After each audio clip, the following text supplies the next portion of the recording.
A pessoa que está do seu lado está desesperada para namorar. Você que conhece ela pode saber se é verdade ou se é mentira. Nem todos pensam assim, gente. Nem todos estão desesperados, mas existem pessoas desesperadíssimas. Olha para a pessoa que está do seu lado, vê a cara dela, vê se ela está desesperada para namorar. Dá uma olhada se está desesperado do seu lado. Fala para ela assim: quem espera em Deus não se desespera. Agora, quem não espera fica desesperado. Deixa eu ver se eu encontro algum desesperado. Peraí. Deixa eu ver. Os desesperados estão tudo camuflado agora, né? Pastor, ele está dando uma olhada para o lado, olhando para o outro, está falando assim: aquele ali, eu acho que está desesperado. Eu acho que está. Mas o pessoal fica desesperado, achando que namoro é tudo. E aí, quando começam a namorar, eles vão lá e criam um ambiente que só cabe ele e o outro. Se alguém se aproxima para conversar, aqueles dois já criam resistência. Falam assim: ah, não, já vem o fulano de tal chato, já vem o irmãozinho tal da igreja, vamos passear, só vão os dois. Não convidam mais o irmão da igreja para poder passear. Ah, vamos à lanchonete. Antigamente tinha a juventude toda, agora a juventude vai para outro lugar. Nós vamos só nós dois. E aí começam a priorizar o relacionamento. E nós temos que tomar muito cuidado com isso. Porque namoro é bom, mas não é tudo. Quantos jovens você conhece? O pastor pode me dizer isso, pastor? Que estavam na igreja, filhos da igreja. Sua caminhada aí que o senhor disse, para mim só tem 51 anos. Não estou achando que isso não é verdade, não. Meu Deus do céu. Um pastor jovial como esse, 50 anos. Bota a mão, Ele não. tem, pastor. Talvez tenha gente aqui que não.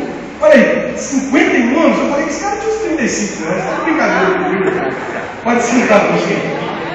Pastor, quantos jovens o senhor não conhece? Que estavam firmes na igreja, buscavam a presença de Deus, participavam de tudo. Eles iam para a oração da juventude, vinham para a limpeza da igreja se fosse preciso, faziam tudo. Vinham cá e mexiam nos instrumentos, ligavam tudo, tocavam, abriam a porta da igreja. Eles estavam firmes na igreja, mas começaram a namorar e ó.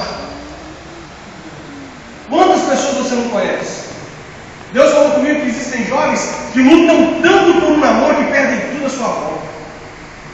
Eles lutam tanto para conquistar uma pessoa, para cultivar um relacionamento que muitas vezes não faz parte do propósito de Deus para a vida deles, eles perdem tudo à volta deles.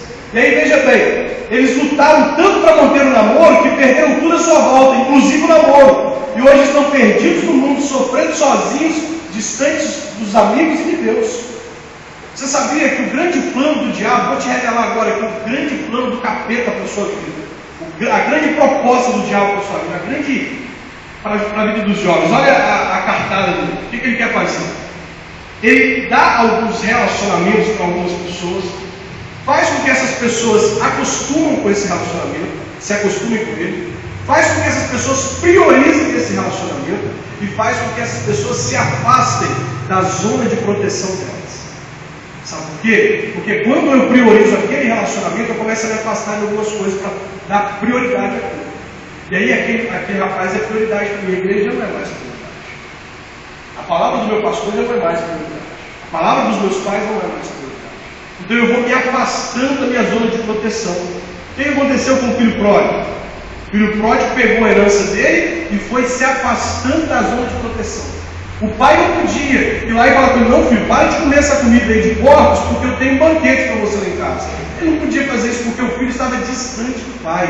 E aí o diabo tem dado relacionamentos para algumas pessoas, e essas pessoas começam a namorar sem se importar se aquele relacionamento faz parte do propósito de Deus ou se é uma proposta do diabo. Tem muito jovem que está só esperando alguém chegar e passar uma cantada para começar a namorar. Tem muito jovem que diz assim: eu escolhi esperar. Você está esperando o quê? O que você está esperando? Aí, daqui a pouco aparece alguém, aí passa um somebody love, passa aquela cantada violenta, fica com o coração lá. Encontrei o amor da minha vida. E aí começa, se afasta da igreja, se afasta do pastor, se afasta dos pais, e vão ficando distantes. Aí o diabo continua, ele faz você se acostumar cada dia mais. Você vai se acostumando. Aí chega uma fase da sua vida que você pensa assim: não sei viver sem aquela pessoa. Não consigo viver sem. Se ela me abandonar, eu vou. Sabe o que o diabo faz, pastor? Toma aquele relacionamento com o jovem. Porque tudo que o diabo quer é fazer você pensar que sem aquela pessoa você não vive. E aí quando você pensa assim, ele vai lá e fala assim: me dá isso aqui. E aí ele joga a galera na depressão. Eu tenho encontrado uma geração de jovens que estão dentro da igreja, mas estão como mortos-vivos. Lembro de uma vez conversando com uma pessoa que tinha AIDS, E a minha sogra, eu e ela sempre conversamos, a minha sogra, ela é enfermeira, ela trabalha numa área com doentes terminais. E eu conversando com ela, eu perguntei para ela assim, sogra, me diz uma coisa, a pessoa que recebe a notícia de que está com câncer em fase terminal, o que ela faz? Ela dá um tiro na cabeça e se mata? Ou ela luta para se curar? A minha sogra falou assim, Júlio, as pessoas quando descobrem que estão doentes, elas se agarram com mais força à vida. Elas fazem de tudo para se curar. De tudo. Você pode ver que as filas de espera para receber um transplante estão cheias. Porque quando a pessoa está em fase terminal, ela dá valor à vida. E aí Deus falou comigo, isso mesmo, Júlio, não tem acontecido com alguns jovens que estão dentro da igreja. Enquanto os que estão morrendo estão querendo viver, tem jovens cheios de vida dentro da igreja querendo morrer por causa de relacionamento. Jovens cheios de vida. Jovens com uma caminhada brilhante, mas estão querendo morrer porque se acostumaram à proposta do diabo e depois o diabo acabou.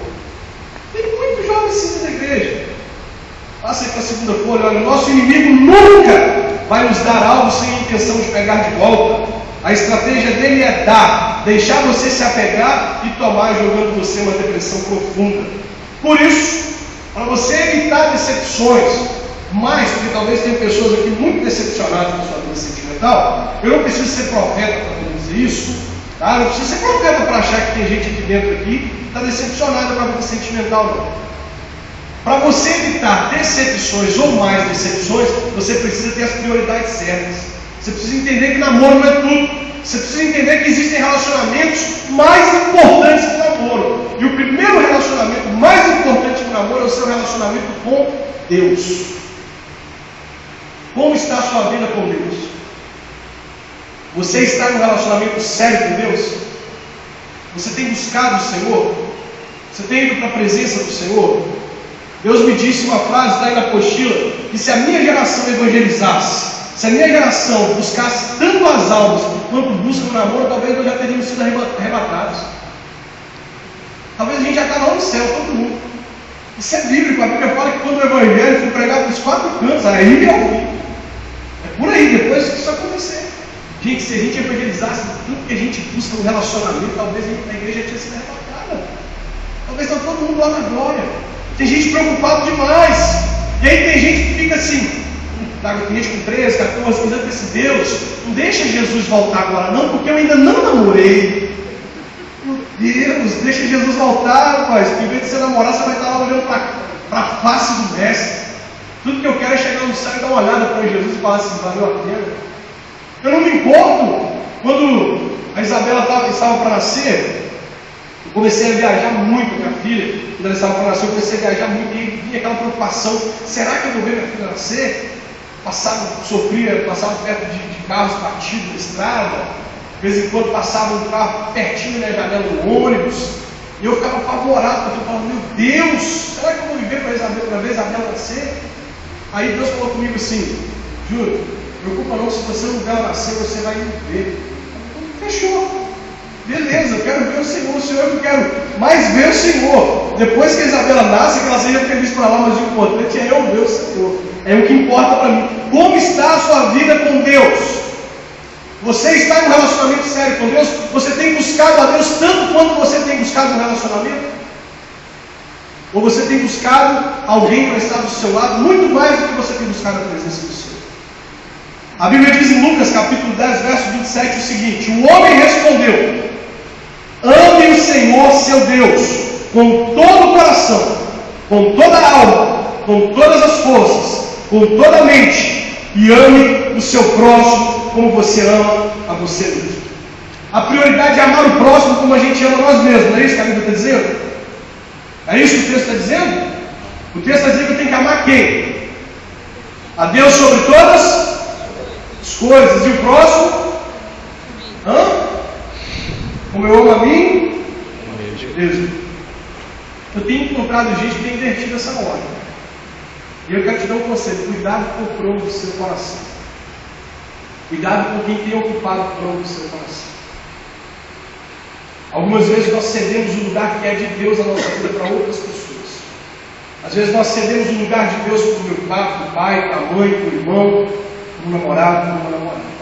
Quem tem ocupado o trono do seu coração? Quem tem prioridade na sua vida? Muito obrigado, irmão. Quem tem prioridade na sua vida? Já se perguntou isso? Deixe Deus te confrontar. Deixe Deus colocar diante de você todas as suas vaidades hoje aqui. Deixe Deus te mostrar também que talvez Ele não seja a sua prioridade. Quem é a sua prioridade? Eu tenho encontrado jovens que têm invertido essa ordem. Eles têm amado muito mais o namorado do que a Deus. Isso é facilmente provado, pastor. Quando uma moça se diz cristã, um rapaz se diz cristão, vai para a cama com o namorado para manter um relacionamento, quando ele faz assim, eu vou porque senão ele termina comigo, mesmo sabendo que a Bíblia diz que o lugar do sexo é dentro do casamento, e essa pessoa aceita a proposta, ela está mostrando quem é que ela ama, e não é Deus. Quando eu cedo a proposta ou a pressão de alguém que está me desafiando aí contra a palavra, e eu faço aquilo por amor àquela pessoa, eu mostro que eu não sou amor da Deus de verdade. Porque amor é demonstrado não por palavras. Eu não quero amor de palavras. Você quer? Eu não quero, eu quero amor de atitudes. Eu acho que de palavras Deus está cheio. Todo dia tem gente mandando palavras do céu. E muitas vezes a palavra sai daqui, mas não sai daqui. Tem gente que fala coisa tão bonita. A gente fala uma coisa muito bonita. Deus, o Senhor é isso, é céus, grande, poderoso, soberano. E vai falando aquele monte de coisa e está só saindo aqui, não sai do coração.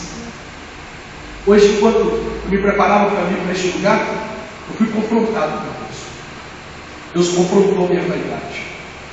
Eu tenho o costume de sempre, antes de ir para minhas palestras, ter um tempo com Deus de oração. Às vezes eu faço isso na igreja, sempre procuro um canto para eu poder orar. Eu estava lá agora na pousada orando, e Deus falou comigo assim: por que você está orando? Você está orando porque você está com medo de chegar lá e não pregar uma palavra legal? Ou você está orando porque você depende de Deus? E eu temo que Deus tenha confrontado minha vaidade. Eu temo que talvez eu tenha vindo para cá com a motivação de pregar uma palavra legal. Mas graças a Deus, Deus muda as nossas motivações.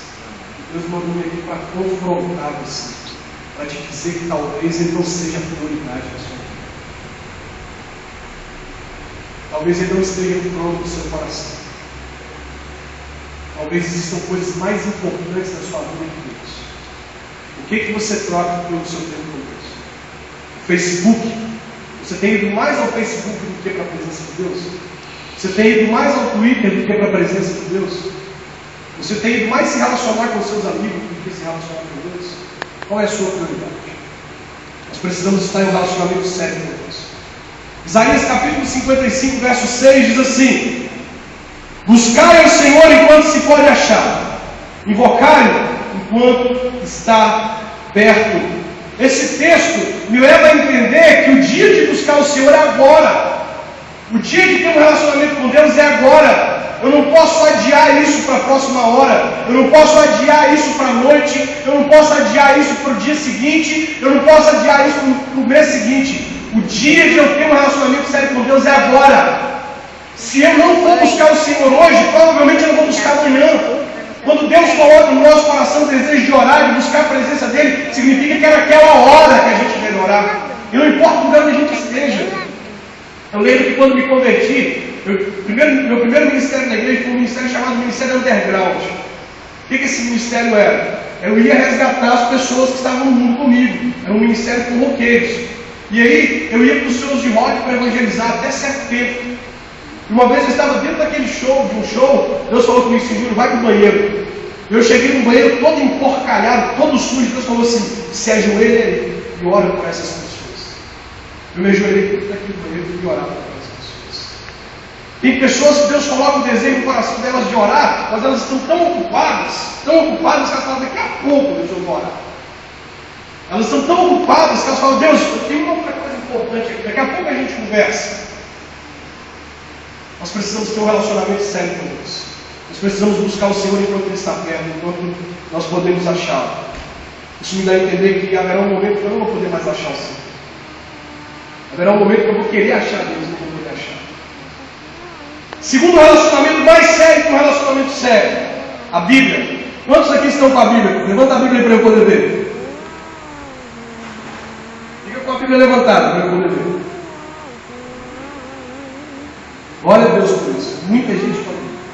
Fui pregar numa igreja grande, muito grande aí, estava cheio de gente. E eu fiz essa pergunta: todos aí, quem tem a Bíblia, levanta a Bíblia. Menos de 10% das pessoas que estavam dentro daquela igreja levantaram. E eu ia pregar sobre relacionamento. Eu peguei minha apostila, comi minha apostila e falei assim: eu vou pregar para vocês aqui sobre a Bíblia. Vocês não precisam aprender sobre namoro, vocês não precisam aprender sobre relacionamento, vocês precisam aprender a amar a palavra de Deus. Aí o jovem Tupetudo levantou o pastor e falou assim: eu não estou com a Bíblia aqui, rapaz, eu estou com a Bíblia no celular. Eu falei: legal. Aí ele falou assim: pastor, você está querendo dizer que porque eu não estou com a Bíblia aqui, eu não sou crente? Eu falei: não, não quero dizer isso não. Ele falou assim: então você está querendo dizer que eu não estou com a Bíblia aqui? Aí ele falou assim: eu não estou com a Bíblia aqui, mas eu estou com ela no meu coração, está no meu celular. Eu falei assim: se ela não está na sua mão, eu de fato esteja no seu coração. Isso é muito perto. Isso é muito perto. Duvido que se a Bíblia não está na mão, ela esteja no coração.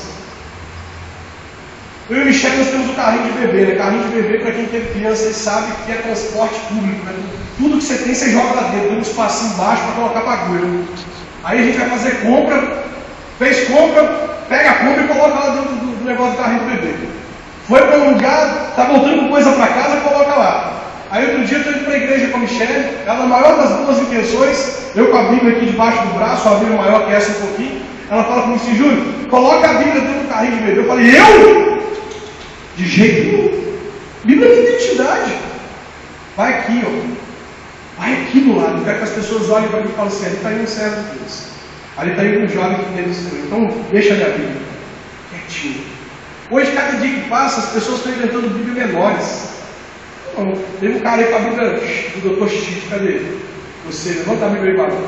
Falei para ele assim: olha, a Bíblia é poderosa, Barão. Esse cara aí, ó, é um cara muito inteligente, o Dr. Chite, Dr. Chet, muito inteligente esse cara. Veja bem, teve um servo de Deus chamado Mude que disse assim: ou o pecado te afasta da Bíblia, ou a Bíblia te afasta do pecado. Eu lembro que quando eu tinha a idade de vocês, quanto mais eu lia a Bíblia, mais distante de pecado eu estava. Quanto mais contato com a palavra de Deus eu tinha, menos eu pecava. Eu tive muita dificuldade com pecados na minha vida. E a única forma de vencer o pecado que eu encontrei foi lendo a palavra de Deus. Foi pegando os princípios que estão aí dentro dela e colocando aqui. Ó.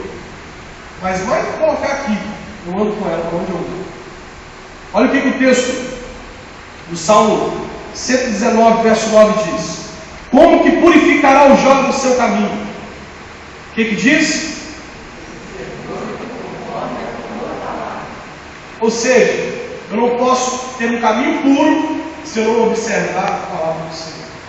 Eu não posso ter um caminho puro sem a leitura da Bíblia.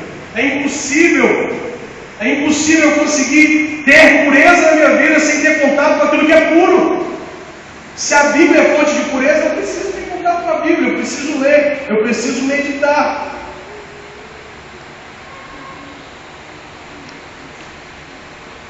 Olha o que Deus me disse: se você ler a Bíblia, estará lendo a maior declaração de amor que existe na terra.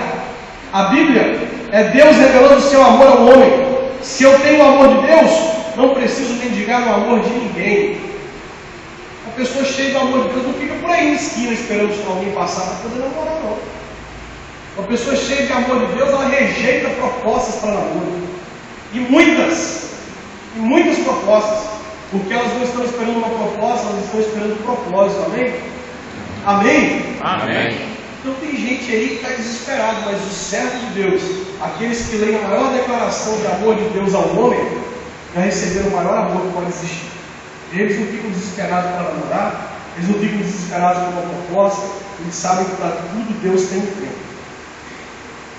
O evangelista João disse em uma das suas cartas o seguinte: olha, eu vos escrevi, jovens, porque sois forte. Ser forte, então fala mais forte. Forte. Eita glória! E a palavra de Deus está em vós, e já venceste o maligno. Isso aqui me fez entrar em parafuso uma vez.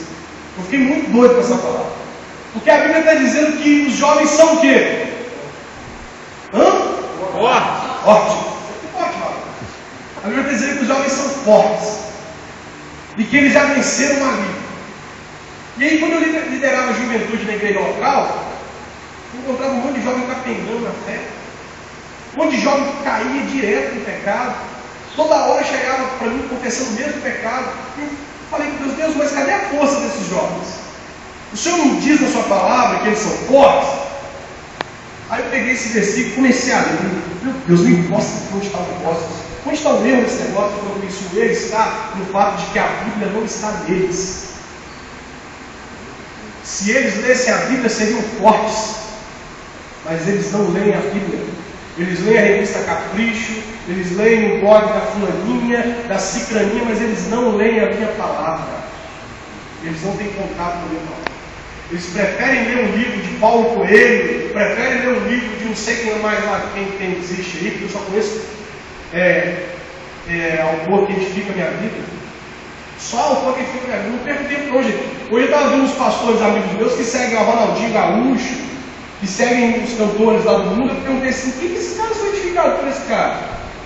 Eu não sigo esses caras no Facebook, no Twitter, não gosto muito. Sou atleticano, campeão da Libertadores e campeão do Mundial no final do ano pela fé, em nome de Jesus. Mas eu não tenho que seguir esses caras não. O que esses caras têm para poder me influenciar?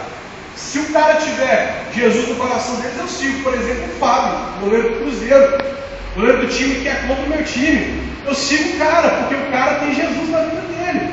E aí eu vi a mulher dele colocando no Facebook hoje que existem muitas casas, mas poucos lares.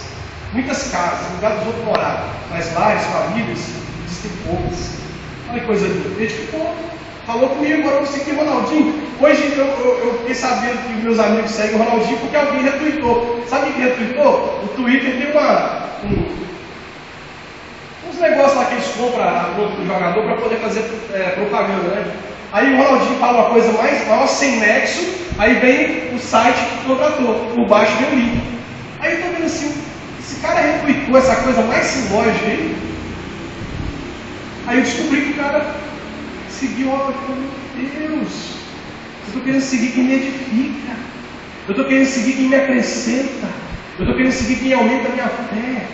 Está seguindo esse cara, não tem nada. E aí Deus falou comigo assim, o problema deles, eles não leem a Bíblia. Eles até têm a Bíblia, mas eles não leem. Quando Jesus Cristo foi confrontado pelo diabo lá no deserto, ele cheio de autoridade, falou sobre a Bíblia.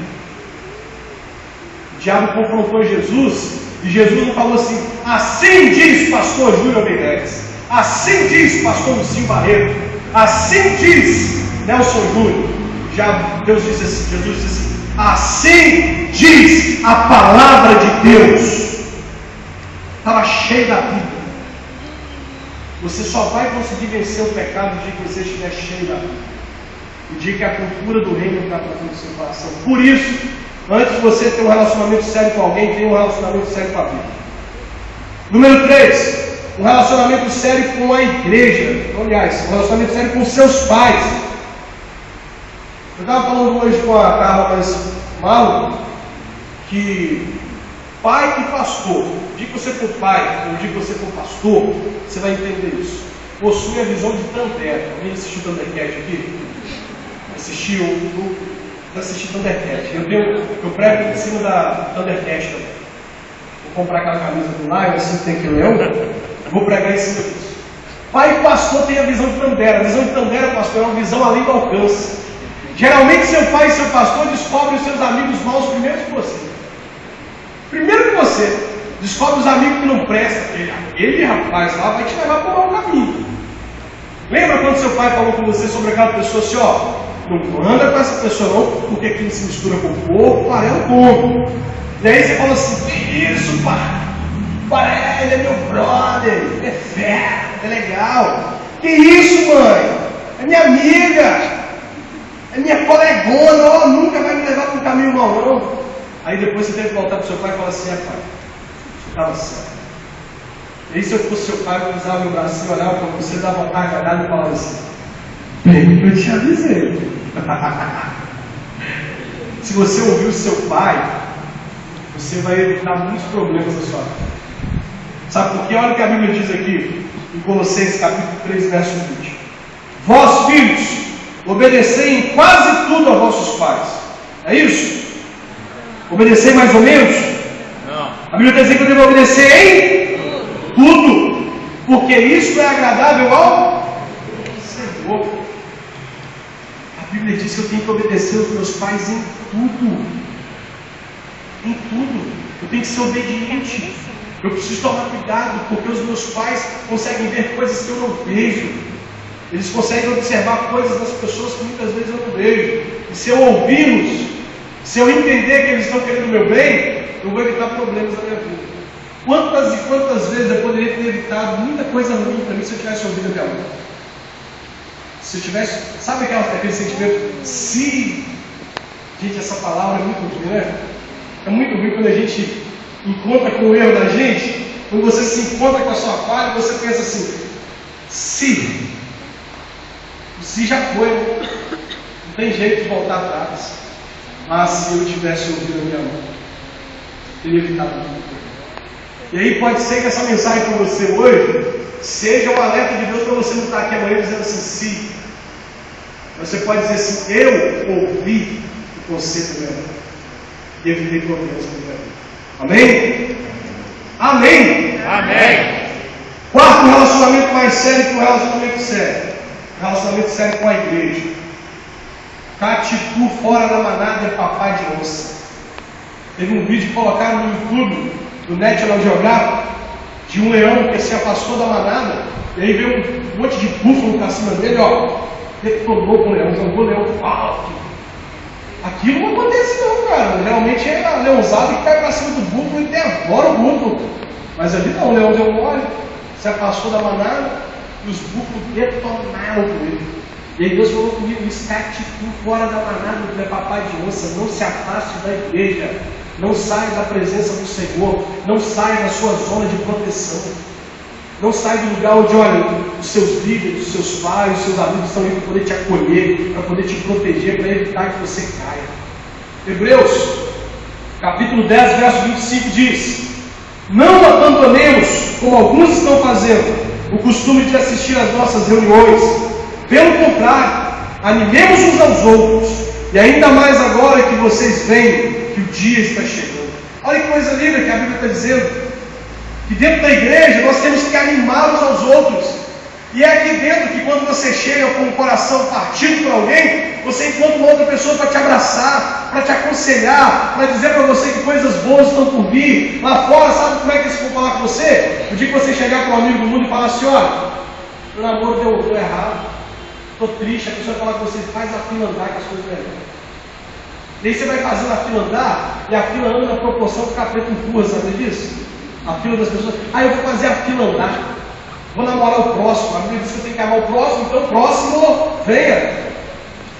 O crente não faz isso não, tá? É aqui dentro da igreja que você vai receber um bom conselho, alguém que vai te abraçar. Eu lembro que quando meu pai morreu, que havia 7 meses que eu estava dentro da igreja, se não fosse a igreja, talvez eu teria voltado para o culto. A igreja me abraçou. Chegava dentro do culto, a única coisa que eu sabia era chorar. Quando eu estava chorando, alguém chegava e ficava caladinho do meu lado, me abraçado. Eu lembro do dia que o irmão, pastor, falou comigo assim, Júlio, mentem para você quem disse que vai passar. Em 38 anos que eu perdi meu pai, ele passou até hoje. Mas Deus vai confortar o seu coração. Então a palavra foi tudo para mim. Eu ouvi a voz de Deus. É na igreja que eu sou consolado.